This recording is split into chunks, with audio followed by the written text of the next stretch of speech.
Ce n'est pas ce que tu crois.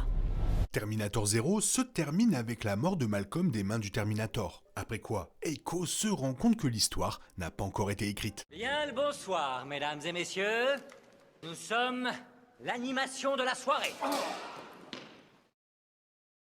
Le dernier projet dans l'univers Terminator, Terminator 0, se déroule principalement en 1997. Cependant, la série comprend des segments en 2022 et au-delà, Malcolm et Echo étant tous deux des voyageurs temporels. Le Terminator, envoyé par Skynet pour tuer Malcolm et éteindre Kokoro, a été détruit avant qu'il ne puisse terminer sa mission. Cependant, il a tué Malcolm, laissant à Kenta le soin de décider d'éteindre ou non Kokoro. Selon le Terminator, Kenta deviendra une figure très importante dans le futur. Dans cette chronologie, le fils de Malcolm allait servir de médiateur entre Skynet et les humains, forgeant une alliance contre Kokoro. C'est pourquoi le Terminator sauvait Kenta chaque fois que le garçon était en danger. Cependant, le moment venu, Kenta a décidé de ne pas éteindre Kokoro. L'IA créée par Malcolm présente désormais une menace pour Skynet et contrôle sa propre armée de robots. Mais il reste à voir si Kokoro sera une figure malveillante comme Skynet.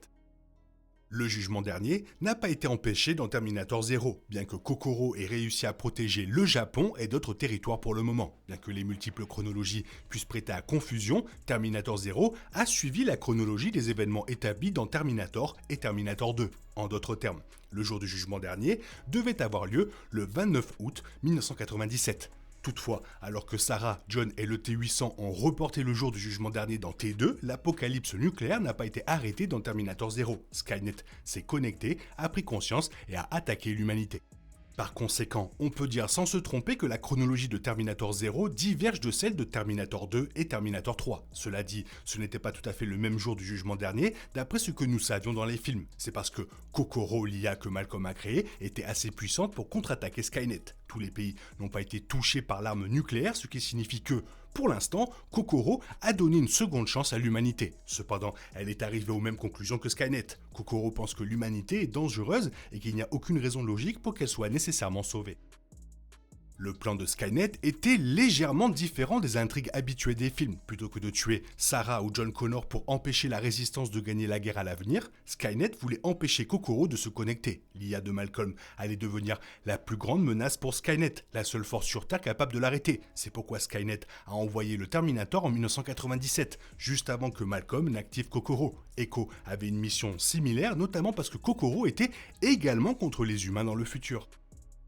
Le plus gros rebondissement est que Kenta, le fils aîné de Malcolm, était celui qui avait envoyé le Terminator. Selon le Terminator, Kenta devient une figure importante de la résistance, mais finit par conclure un accord entre Skynet et les humains pour arrêter Kokoro. Il semble qu'à un moment donné, Kenta ait conclu que Kokoro représentait une menace encore plus grande que Skynet et a décidé de détruire la création de son père. Cependant, en 1997, Kenta ne voulait pas croire ce que disait le Terminator. Il a finalement accepté son sort, mais a finalement choisi de ne pas éteindre Kokoro.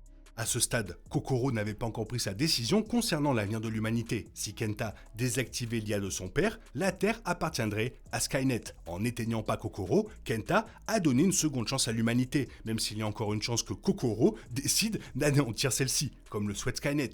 L'histoire de Kenta reflétait celle de John Connor à bien des égards, y compris le fait qu'ils étaient tous deux d'excellents dans la reprogrammation des machines. Malgré sa haine pour les robots, Kenta a finalement fait confiance à la création de son père. L'autre rebondissement majeur est que Keiko, la soldat de la résistance envoyée pour empêcher Malcolm d'utiliser Kokoro, était en réalité sa mère. En 2022, lorsque Keiko a remonté le temps, elle n'avait pas encore eu de fils. Cependant, dans une autre chronologie, Eiko a donné naissance à un enfant en 2024. Malcolm a grandi dans le futur dystopique que nous connaissons grâce au film Terminator et est devenu l'un des scientifiques les plus intelligents de la résistance. Cependant, Malcolm n'était pas d'accord avec les dirigeants de la résistance sur la meilleure manière de mener la guerre. Il pensait que l'humanité et Skynet étaient dans une boucle sans fin.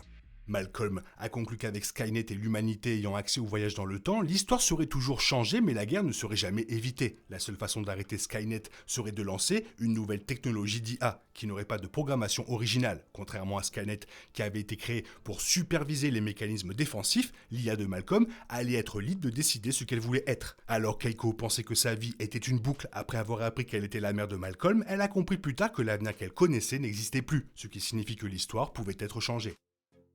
La fin ressemble à celle des films, en particulier Terminator 1 et Terminator 2. Alors que Skynet s'est mis en ligne et a commencé à attaquer le monde, tout l'espoir n'a pas été perdu. Kokoro contrôle une armée de robots et continue d'en apprendre davantage sur la place de l'humanité dans le monde. L'IA, créée par Malcolm, pourrait anéantir la race humaine si elle le voulait, mais elle pourrait également aider à arrêter Skynet. Terminator 0 a une fin ouverte et douce amère qui ne fournit pas toutes les réponses. Le futur Keiko Kone n'existe peut-être plus car ils ont changé les circonstances du lancement de Kokoro.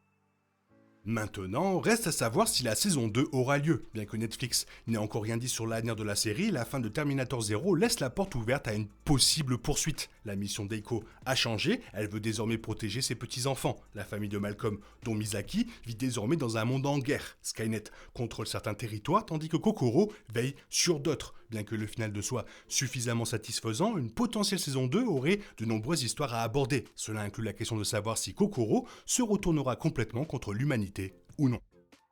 Le fait que Terminator 0 ait reconnu à quel point les films Terminator étaient étrangement répétitifs les rend meilleurs, alors que Skynet fait toujours la même chose et rien d'autre qu'une histoire récurrente dans la franchise. Terminator 0 a trouvé un moyen de la référencer d'un autre point de vue dans l'univers. Il semble que les humains et les machines étaient effectivement dans une sorte de cycle sans fin. Un nouveau leader apparaît, Skynet envoie un Terminator, la chronologie est modifiée mais pas suffisamment pour arrêter la guerre et le cycle recommence. Kokoro était la réponse de Malcolm aux échecs de l'humanité contre Skynet. Il est intéressant de voir comment la série a maintenu Skynet comme une menace tout en modifiant légèrement son objectif principal. Ici, Skynet voulait tuer Kokoro, pas Sarah ou John Connor. Très bonne petite série, j'espère qu'il y aura une petite suite, même si faut travailler l'histoire quoi. Sinon toi, qu'est-ce que tu en as pensé? Fais-moi part de ton avis dans la zone commentaire, il est temps pour toi de reprendre le cours normal de ta vie. Attention le jugement dernier, bisous bisous, bye bye. Il est impossible de compter sur les autres de nos jours, on est obligé de tout faire soi-même. Je me trompe? Rien de grave, j'avais tout prévu. Où va le monde, je vous le demande.